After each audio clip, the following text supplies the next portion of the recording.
Alright, so I am back again in the studio with the DM4800. And I kind of touched base on this a little bit when I went over the brief overview, but I'm going to show you something else that's really cool. And it's basically using your board as an insert in Pro Tools, or I set it up for Pro Tools. You'll have to kind of figure out for other DAWs.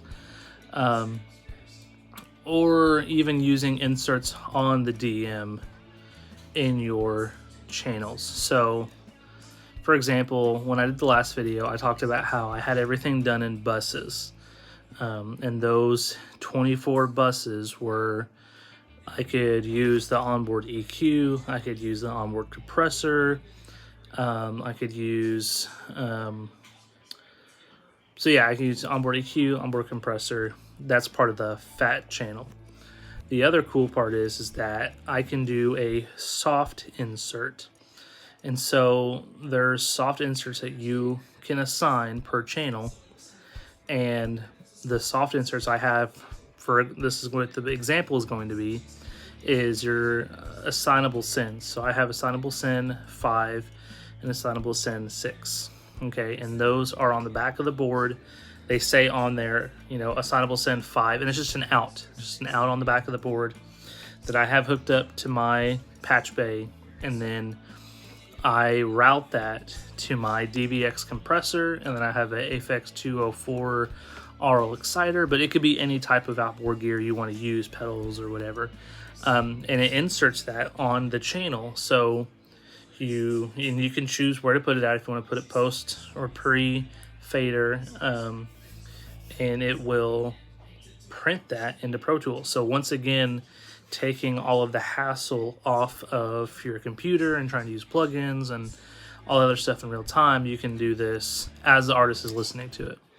The other thing I've been playing around with is effects, and being able to do something similar where you have your effects send bus, and you can send those out. And then again, that's routed into my patch bay. So like it's going to be like aux 4 and, or what's 1, 2, 3, 4. I think it's like aux 9 and 10 and 11 and 12 are the effects. So those are also on the back of the board, and it will say, effects out or whatever. And that goes to my patch bay, and then it is routed from my patch bay into another input on the channel. The reason why, I've tried to set it up inside the board. I haven't quite figured that out yet. I'll probably post on that when I do get it figured out. But right now, I have it where they come back in as an input on the 24 mic line channels. So I know that was a lot. If you just want to see, kind of what's going on, you can skip ahead. But for right now, that's kind of the rundown of what's going on. All right, so some of the things we were talking about beforehand is the fat channel, or the buses. So let me go to routing here. So all routing. Okay. So my output, so you have your inputs. Okay, I talked a little bit about this. I have it set up. So 1 through 24 there is my mic line inputs. And then if you have the Firewire card, then you can set this however you want. This is just how I do it. 25 through 40, 25 through 50 is my returns on my interface. So basically, if I set like an output 1 and 2, that's going to come out slot. It's going to come out slot. Well, where are they at? 1 and 2. So then you come here, 25, 48. So this 25, 26 is my 1 and 2 returns, or my outs 1 and 2.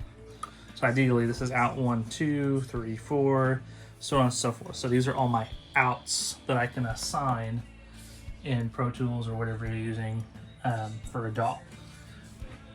So that's kind of how that works. You have 32 of them. I have 24 set up. So after the slots, you have your effects. So these are inputs. So 1, 2, so 1 left, right, 2 left, right, and then ADAT. I don't really use my ADAT very often. So outputs. Okay, so this is kind of into the computer. Like, that's it. Super plain, super clean. So I set mine up where they're bus direct. So basically, I set all 24 up, so it'll be teed up with the board. So this is the assignable sends, and I'm going to talk about these here in a second. So again, this is my setup. I'm just going through everything, so everybody's going to be a little bit different. My 1 and 2 is like my headphone mix, left, right, 1. And 3 and 4 is my second headphone mix for left, right. So I have 2 headphone mixes, left and right. And then your effects send is your aux 9 and 10. So whenever you select a channel and you want to send that signal to a bus, it's going to go on top to 9 and 10. So, you know, if, let's say, Jody's here playing on channel 17, whenever I go to select to take that signal and send it to 9 and 10, which is left, right, that will go into what you have set up for the effects. And then 11, 12 is effects send to. So output slot. So this is what I'm sending to Pro Tools, or like what is outputting on the Firewire card. So like I was telling you before, I have my buses set up, bus 1 through, let's see here, 22 is what I have set up. And then my last ones, so 25 through 32, so effects return 1 left to right, effects return 2 left to right, and assignable return 5 and 6.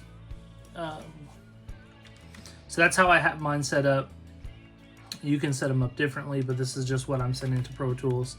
And then the cool thing is insert, and that's kind of the meat and potatoes of what I wanted to talk about. So I have insert. It's on channel 25, 26. I'm going to do a demonstration here in a second. But you'll see it says assignable send 5 is my send, and my return is assignable return 5. Same thing for channel 26, but it's 6 and 6.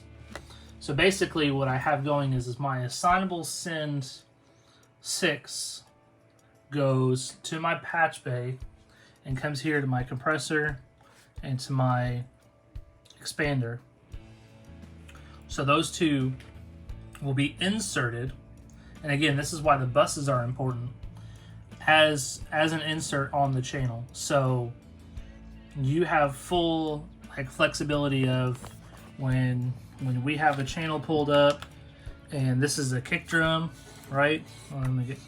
You have the ability to do onboard compression, you have the ability to do onboard EQ, and then you have the ability to do inserts where you can do some harmonic stuff, or you can add in a nicer compressor, or you know, like it just that doing it the bus route makes you closer to the sound you want instead of just printing a blank canvas and then you do everything in Pro Tools. Maybe you want to do that.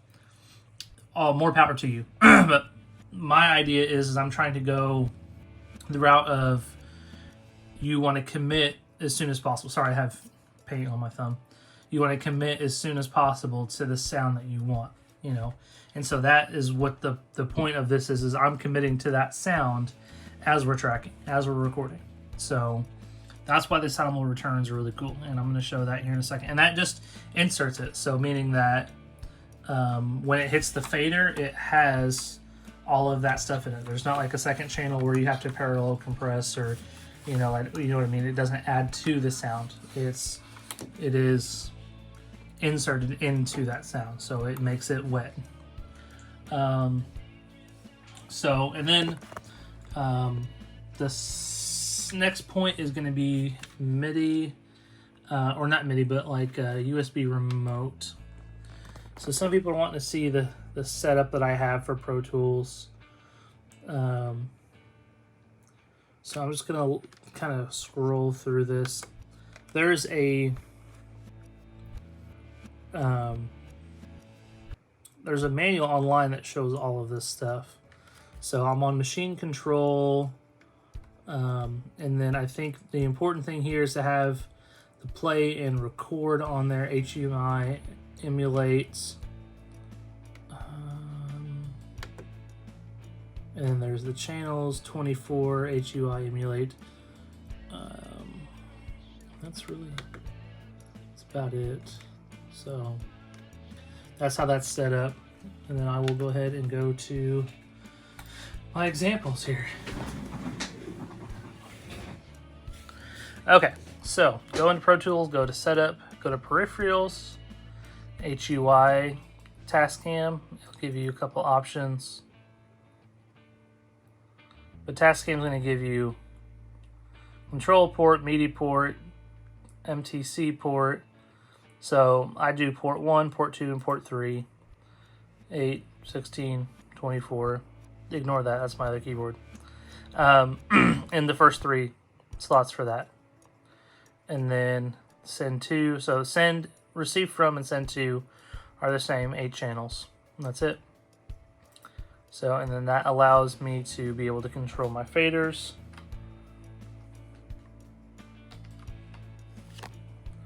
So I come down here to remote. These are my faders. Let's say I move fader 1. Fader 1's moving.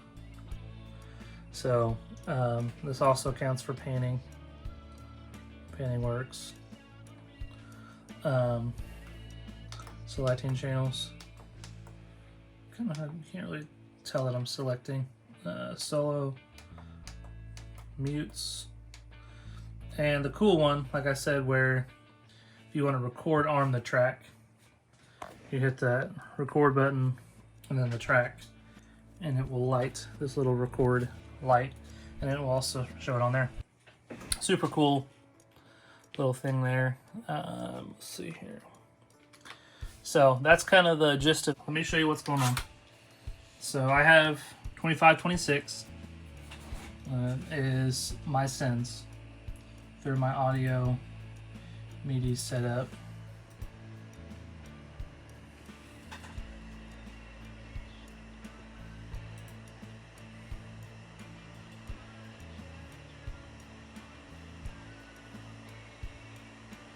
So 2526, what we talked about before. I went to routing, inputs, 25 is slot 1, 26 is slot 2. So my computer is outputting output 1 and 2, which is inputting into the board, slot 1 and 2, which goes to my channels 25, 26. Cool.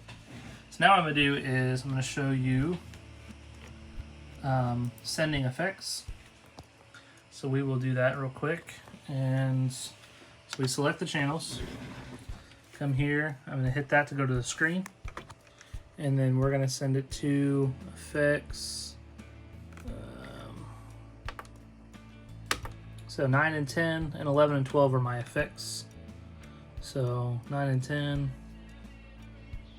turn up to 2.4. I'll just keep it at 0. And these are post EQ, so based off my fader. All right, and then you come here to effects. Effects 1, I have as a mono delay. And just so you know, all effects 1 is your Tascam effects. So actually, let me change that to something everyone's gonna know. At the very beginning, there's like reverb, right? Or not reverb, distortion. So tweed.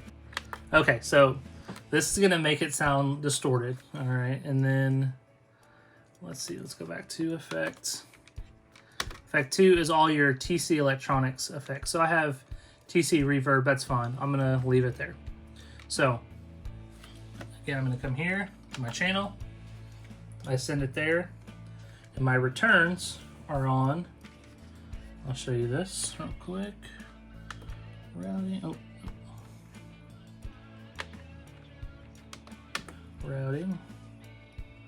input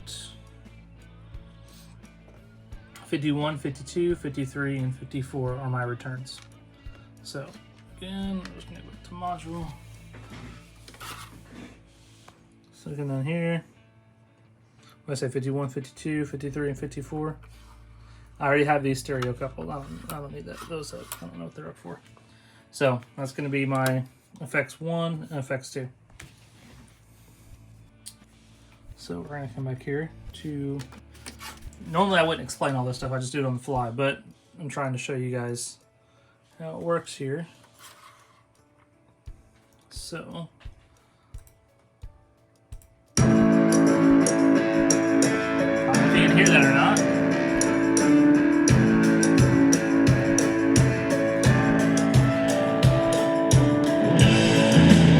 We go to meter, so that's my input, the computer. So the distortion is mono, so it's only coming from channel 51. I can go ahead and mute it.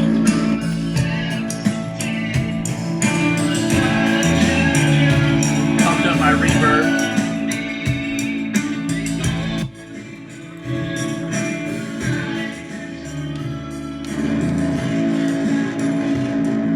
There's the distortion.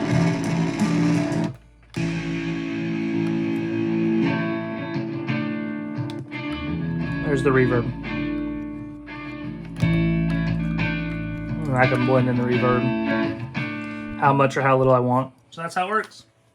Ideally, you could do that to any channel. So now we're going to do some more fun here. Select the channel. So that's effects. I'm going to select screen for the compressor. And then I'm just going to go to library, and then scroll down. I don't want a gate.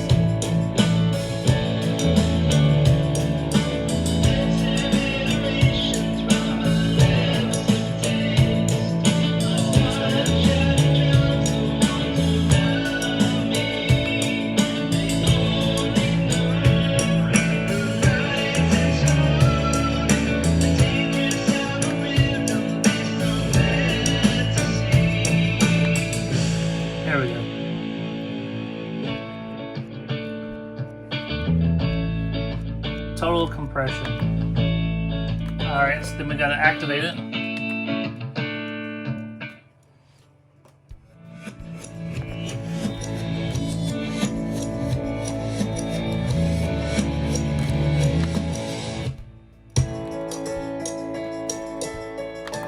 Trying to find something radical here.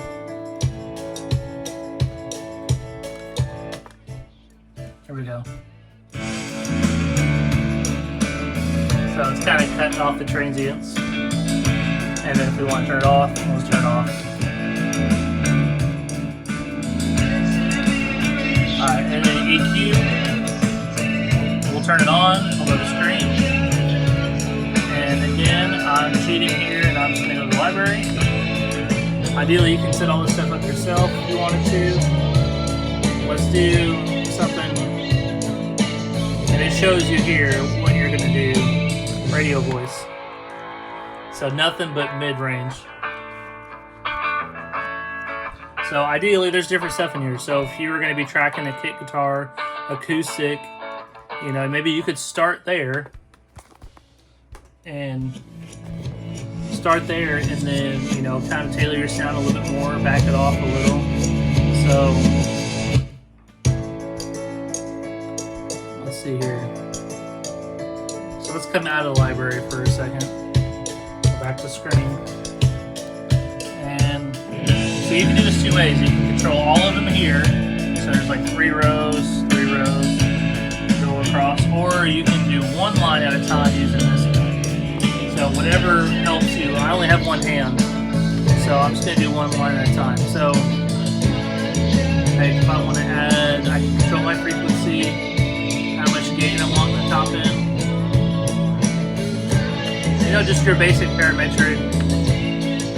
You can do a low pass, or low pass, or peak, or a shelf.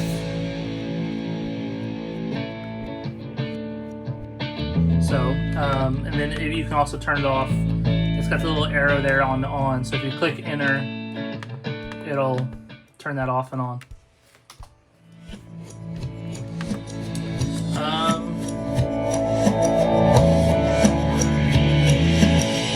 So again, all this would be printed ideally. You know, I'm just fooling around here being silly, but then you can turn it off or turn it back on. And it will gray itself out.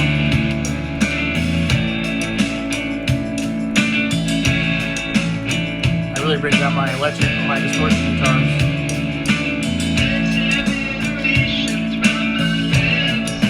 What's that, 4K? 2.8. Yeah. So that's kind of how you can run some of that stuff. Oh, the inserts. I didn't do the inserts. Okay. So what we'll do here is, I haven't quite figured out how to do this a more effective way from the screen, but you can see down here it says insert 1 and 2. So that turns those inserts on. So now the inserts are on. Sometimes that doesn't always work. And so now it's going to be running through my stuff here.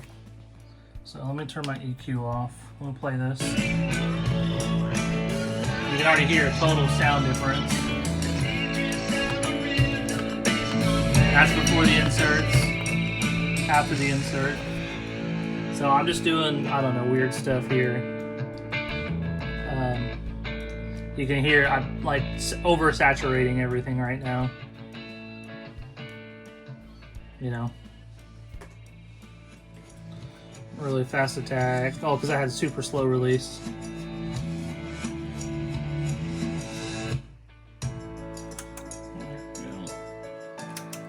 Alright, now this will be a little smoother.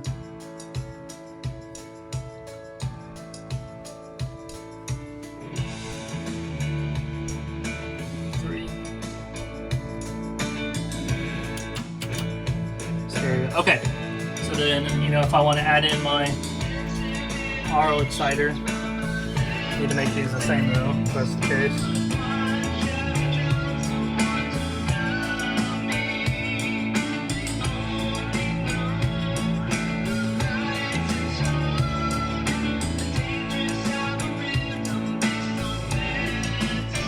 So now I got more punch in the low end.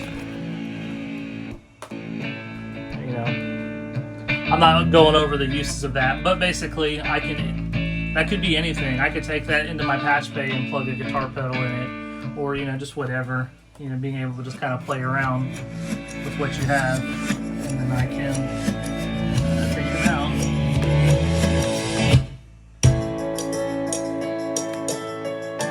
Of course, I turned it up. Anyway, guys, hopefully that kind of clears up some more stuff. That's a lot of the basics on using the DM. After that, it's just about having fun, setting up your, you know, you do your auxes just like you would anything else. You go to your screen, you want to set up your headphone mixes for your aux 1 and 2, 3 and 4. And you go down here to aux 1 and 2. You know, you control how much you send for each person for your headphone mixes. It's all pretty good stuff after that. Anyway, you guys have a good one.